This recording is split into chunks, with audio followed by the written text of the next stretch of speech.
जय श्री राम। दोस्तों, क्या आपने कभी सोचा है कि मंदिरों में भगवान की आरती करने से क्या होता है और आरती क्यों की जाती है? नमस्कार दोस्तों, मेरा नाम है अर्जुन और सनातन संस्कृति के इस YouTube चैनल में आप सभी का हार्दिक स्वागत है। आइए जानते हैं मान्यताओं के आधार पर आरती करने का क्या महत्व है।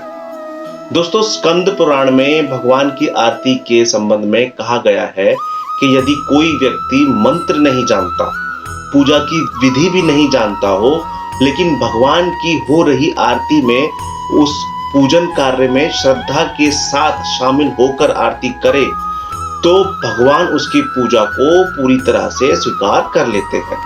बस मन में सरलता और अटल विश्वास होना चाहिए कि मैं जो भी हूँ, जैसा भी हूँ, आपका हूँ, आप मेरे हैं।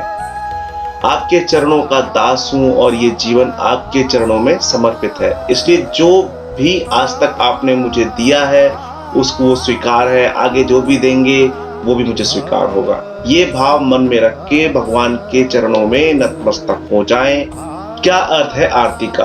आरती शास्त्रों के अनुसार एक अर्थ है धूप और दीप के साथ भगवान की प्रशंसा में भजन गाना और श्रद्धा के साथ परमात्मा की भक्ति में डूब जाना। आरती को निराजन भी कहा जाता है। निराजन का अर्थ होता है विशेष रूप से प्रकाशित करना, यानी वो प्रक्रिया जो देव पूजन से प्राप्त होने वाली सकारात्मक शक्ति हमारे मन को प्रकाशित करके हमारे व्यक्तित्व को उज्ज्वलित कर दे, उसे आरती कहा जाता है। अब दूसरा प्रश्न उठता है, कैसी हो आरती की थाली? मान्यताओं के अनुसार आरती के लिए तांबे, पीतल और चांदी की थाली का प्रयोग करें।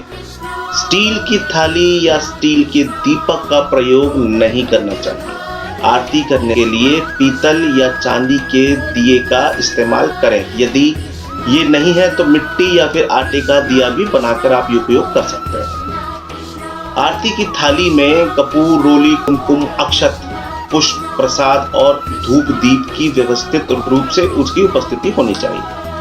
आरती उतारने का सही तरीका क्या है? आरती करते समय हमें कुछ खास बातें ध्यान में रखनी चाहिए।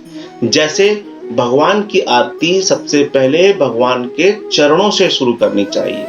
जब सबसे पहले आरती उतारते समय 4 बार दीपक सीधी दिशा में घुमाएं। उसके बाद ईश्वर की नाभि के पास 2 बार आरती उतारें। तत्पश्चात 7 बार भगवान के मुख की आरती उतारें, यानी आरती के भाव को। अक्सर देखने को मिलता है कि भगवान की आरती होने के बाद भक्तगण दोनों हाथों से आरती लेते हैं। आखिर आरती लेते समय इस तरह का भाव क्यों आता है, यह जानना बहुत जरूरी है।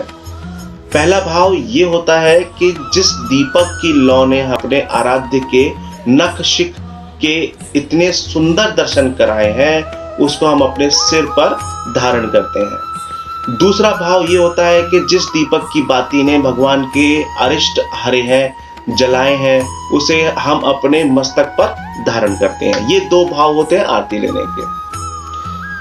आरती लेने का सही तरीका क्या है? आरती लेने का सही तरीका होता है कि आप आरती की लौ को हाथ से लेकर पहले सर पर घुमाएं और उसके बाद आरती की लौ को अपने माथे की ओर धारण करें। आरती कितनी बार करनी चाहिए? मंदिरों में भगवान की आरती 5 बार की जाती है। सबसे पहले आरती ब्रह्म मुहूर्त में भगवान को नींद से जगाने के लिए की जाती है। दूसरी भगवान को स्नान कराने के बाद उनकी नजर उतारने के लिए की जाती है। तीसरी बार दोपहर में जब भगवान विश्राम के लिए जाते हैं तब की जाती है। चौथी बार शाम को जब भगवान विश्राम करने के बाद उठते हैं, और आखिरी और 5वीं आरती भगवान को सुलाते वक्त की जाती है। घर में इतनी बार आरती करना संभव नहीं है, इसलिए सुबह और रात में पूरी विधि के साथ भगवान की आरती कर सकते हैं। आरती में 5 तत्व, इस संसार की रचना 5 तत्व महाभूतों से हुई है। पृथ्वी, जल, अग्नि, वायु और आकाश से हुई है।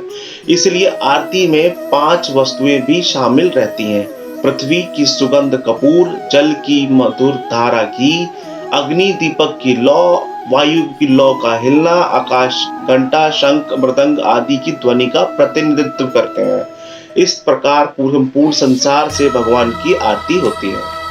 आरती करने की विधि: एक थाली में स्वास्तिक का चिन्ह बनाएं, पुष्प अक्षत के आसन पर एक दीपक में घी की बाती और कपूर रखकर प्रज्वलित करें। भगवान के सामने आरती इस प्रकार से घुमाते हुए ओम जैसी आकृति बने। आरती से पहले प्रार्थना करें कि हे गोविंद, आपकी प्रसन्नता के लिए मैं रक्तमय दाएं में कपूर और घी में डुबोई बाती जलाई है, जो मेरे जीवन के सारे अंधकार दूर कर दे। फिर एक ही स्थान पर खड़े होकर भगवान की आरती करें। भगवान की आरती उतारते समय 4 बार चरणों में, 2 बार नाभि पर और 4 बार मुखमंडल पर, 7 बार सभी अंगों पर करें। इसके बाद शंख में जल लेकर भगवान के चारों ओर घुमाकर अपने ऊपर तथा भक्तजनों के ऊपर डालें। फिर ठाकुर जी को प्रणाम करें। मंदिर में 5, 7, 11, 21 या 31 बत्तियों से आरती की जाती है, जबकि घर में 1 बत्ती की ही आरती करें। ये था आरती से जुड़ा हुआ एक रोचक तथ्य। ऐसे अन्य तथ्यों और जानकारियों जानने के लिए हमारे इस चैनल से सब्सक्राइब करें, वीडियोस को शेयर करें, अपने विचार कमेंट में लिखें और इन वीडियोस को लाइक करें। जब आप हमारे चैनल को सब्सक्राइब करते हैं तो हमें ये प्रेरणा मिलती है कि हम ऐसे और भी अच्छे विषय आपके सामने अपनी पूरी रिसर्च के साथ रख सकें, उजागर कर सकें। सनातन धर्म की जय हो, सनातन के शत्रुओं का नाश हो, सनातन को मानने वालों में एकता हो, विश्व का कल्याण हो। जय श्री राम, जय भारत माता, जय श्री राम।